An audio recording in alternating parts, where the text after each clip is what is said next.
Hola, ¿qué tal, cervezatlenses? El día de hoy estamos en una de las mejores cervecerías de Austin, Texas, que se llama Zilker Brewing, y estamos con uno de los dueños, Marco Rodríguez, así que lo vamos a entrevistar. Y no se preocupen, vamos a poner nuestros subtítulos para que no se pierdan nada de la entrevista. Así que vamos a dar una pequeña introducción. Marco es uno de los dueños, él empezó como un homebrewer en el 2008 y en el 2015 empezaron su negocio. Y la cervecería Zilker está rankeada dentro del top 5 de las mejores cervecerías en Austin por Austin Chronicle. Así que vamos a empezar. We would like to know, what do you do at Zilker besides being the owner? Do you yell at people only? Just brew? What do you do? Yeah, I gotta think about it here. I do a lot of little things. I'll still brew when people are out sick or on vacation, and staff's a little slim. I'll get up there and I'll brew or cellar. But other than that, I'm fixing equipment. I'm working on scheduling everything. I'm in meetings half the week, it seems like, because we have to organize everything with the production of the beer, distribution, and our tap room. It all has to work together, so I have to make sure I make the right beers at the right time.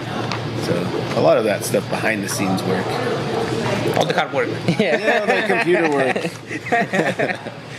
So we know you started off as a home brewer, and over the years, home brewing equipment has changed. Like now, you can practically get like a tiny conical fermenter that's 7 gallons. It looks just like one of these guys right here. Yep. What kind of equipment did you start off with when you started off as a home brewer? When we started off, it was the basic bucket and like a glass carboy. Yeah. With the siphon, the pump siphon, and I think it was a turkey. Like a turkey fryer burner. A turkey fryer with the pot. Yeah. And that was it. That's what we started out with. And then we built our own equipment. Cool. We plumbed into the natural gas line at my business partner's house.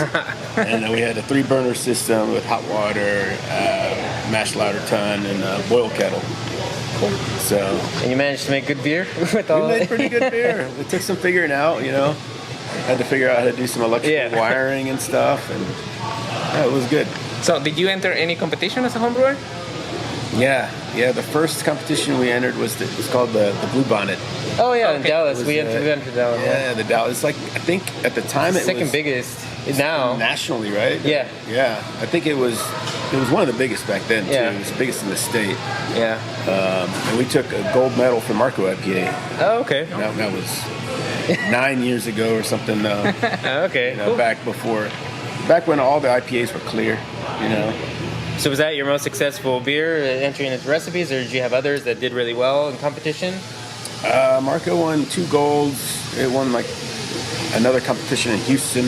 Oh, cool. Called the Lunar Rendezvous. Oh yeah, we have entered that one this year too. We tried that one. Yeah. Then I think we won a medal for our ESB, extra special bitter. Yeah. So do you think, entering those competitions and winning these medals, how did that influence how did that make you a better brewer? Did that help you when you started Zilker? Yeah, I don't think it made me a better brewer, but it gave me like a lot of confidence. Confidence, a boost? Yeah, okay. Like maybe we can do this, because we had talked about opening a brewery. Yeah. But it's when we won the medal, we knew we were actually making good beer. Because before, it's all of our friends who we give our beer to. Yeah. They're always going to say it's good beer when it's free. Yeah, exactly. It's the problem we have right now. Like, you give beer to everyone and it's like, oh yeah, it's good beer, it's free. Yeah. Like, tell me if it's wrong. Yeah. So yeah, it was good, like, objective feedback in the competition. So yeah, that pushed us forward. Yeah. Give you the confidence to make the jump. Yeah. Give us more confidence that we can actually do it. Okay. Now that we're talking about competitions and all that, what do you think is the most important thing for like beer recipe design? I will say, as a home brewer, looking back now, I made things too complicated. I put in the original Marco IPA had so many malts in it. I wanted to try this, try that. Yeah. I've learned simple is better, but do it with intention. Yeah. What kind of beer do you like drinking, or what kind of beer do you like brewing the most? Because, like, for me, in my experience, like, I actually I've had good success with like stout recipes and like dark beers, but I don't really like drinking them. But I can make a stout and it comes out really well. So was it the same thing for you? Did you hate IPAs and you make a Marco IPA and everybody loved it? You got gold, or like, what do you like making and drinking? I loved drinking IPAs when I was homebrewing. Okay. That's why we made IPAs. That's all I would drink was IPA. But now, 10 years later, I'm all about lagers. Oh, I'm the same now. Pilsners, German Pilsner, Czech Pilsner, Oh, yeah. like Schwartz beers, any lager I can brew, let's do that. And that's what I like to drink now. That's what I keep telling our audience, but he keeps telling me I really like stouts personally, so I'm really into stouts. I have never won a competition yet, but I've been doing pretty good. This guy won a competition on the Blue Bonnet. Yeah, I got gold with a hazy IPA this year, actually. Congrats. So, thanks. Nice. It was pretty good. So you were talking about like you won some medals and that gave you confidence, but was that the only thing that pushed you to like become like a pro brewer, or what else you have there? Something that inspired me? Yeah, like I guess what made you decide to jump from home brewing to pro brewing? I think we didn't like our jobs. That's good. We were ready to take a risk in life, and try and do something on our own, have our own business. And so that's a big part of it. We were so fairly young at the time when we started. So if we failed, we still get a job. We're not losing our house over it. Okay. So when you did make the jump from home brewing to pro brewing, so like what was the hardest thing about scaling like that recipe? For example, Marco IPA, you had success with it, got competition. What was the hardest thing of scaling that from 5-gallon home brewing to, you said you have a 15 barrel and that's what you started with, so how was that experience? It was difficult. We definitely screwed up the first batch we made. Okay. It was an ESB. We have some software, what's it called, Beersmith. Oh, okay, yeah. It helps you scale up, but there's something in there called hop utilization factor. Mm-hmm. We screwed that up. It was a weird percentage of a percentage So it's thing. not a linear thing? No. Okay. Yeah, so we put way too many hops in. I looked at the hops. It was a 5-gallon bucket full of hops, like at bittering edition or something. And I was like, that seems like a lot of hops. But we trusted the software, or we trusted that we did everything right. And it came out so bitter. It was undrinkable. That's definitely a challenge for us. But yeah, other scaling challenges are just the equipment.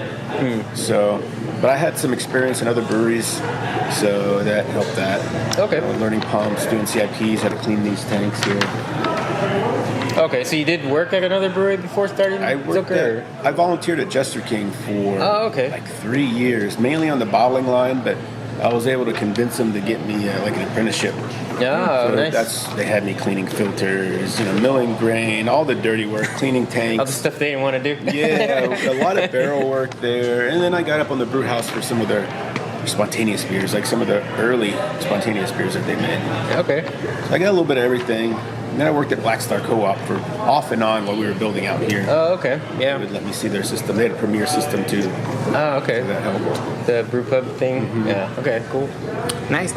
So now when you have an idea for a new beer recipe, like do you still like homebrew, or do you have a pilot system, or what do? You just go 15 your system, barrels right off 15 the bat? barrels, and let's see. The old homebrew system, it's in storage right now. We initially did, a new recipe would be on homebrew system. Made sense, but it took so much time. It takes a full day. Yeah. It takes a full day to do 10 gallons. It also takes a full day to do 500 gallons. Yeah. So as I got more comfortable brewing here, we kind of just put that homebrew system away, and we no longer really do pilot batches anymore. We'll do a half batch of something if we're uncertain how it might come out or how it might sell. That's more. It's probably going to come out good. But whether or not people want to buy it, it is another thing. People don't like to drink a lot of Belgians, so make a small batch Belgian. Cool. That's kind of our pilot system. Okay. Cool. What is the hardest thing you have to overcome transitioning from home brewing to like pro brewing? Was the scaling, or was something else? The scaling was hard, but when you make it a business, the business part becomes hard. We were in over our heads with a lot of things. Fundraising, trying to find investors just to get started it took a long time. So pitching, our plan to all these strangers, don't know us, trying to convince them to give us money. This is going to work. So that was difficult. The whole business side was difficult for us. Okay. It was something we've never done before. Cool. So, I guess what advice would you give somebody listening? It's a home brewer. As a home brewer, everybody gets the thought in their head, I could, napkin math and like, I'll sell this many beers, we'll make this much money. I'm going to start a brewery. So, what advice would you give somebody that's listening that has their idea in their head that they want to start a brewery? Definitely work at a brewery. Get your foot in the door at a commercial brewery. Put some time in there. I'm not saying quit your day job, but I was still working my job and putting in 6 hours a day at the brewery. So did that for 3+ years. So get commercial experience if you can. Okay. If you have the business background, that's awesome. If you don't, hopefully you got a friend that does, or somebody that can help you out there. Okay. So, now and today, especially like in Austin, like the craft beer scene is totally different than when you guys started. There's like 70+ breweries in the Austin area. Would you still do it all over again today if you had that same experience? You wanted to do it, you won these awards at, Blue Bonnet Brew competition or other competitions. Would you still take that leap today?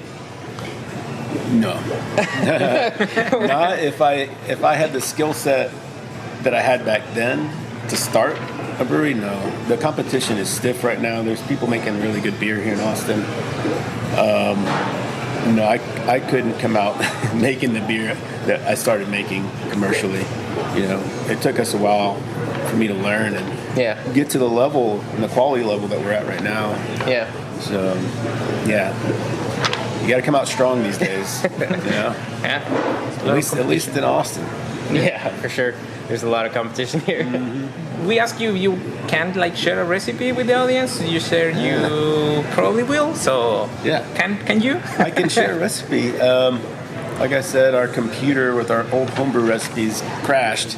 So all I have are scaled up 15-barrel recipes, but I can share something out. Okay, I cool. can share like a Marco IPA recipe out. Awesome, that'd be cool. Yeah, we'll post it on our webpage and listeners can go check it out. And then, So what can you tell us about the Marco IPA? So we know it's an IPA, but what else is in there? Oh, man. The hops are Citra, Eldorado, and Simcoe. Okay. It's fairly balanced IPA. It's not too bitter. It's really drinkable. I hear that a lot from people that like to drink it. It's not too bitter. It's really balanced, but not sweet. It's just an approachable beer. I can get you guys one. Be great. Yeah, that'll be awesome. We won't turn down a beer. Yeah. Well, thanks so much, Marco, for having us in your brewery. Gracias a todos por escucharnos. Aquí tienen a Marco Rodríguez. Recuerden, si alguna vez vienen a Austin, Texas, no se pueden perder el visitar Zilker Brewing. Están en la calle 6, en el este. Así que búsquenlos. Muy recomendable. Y hasta la próxima.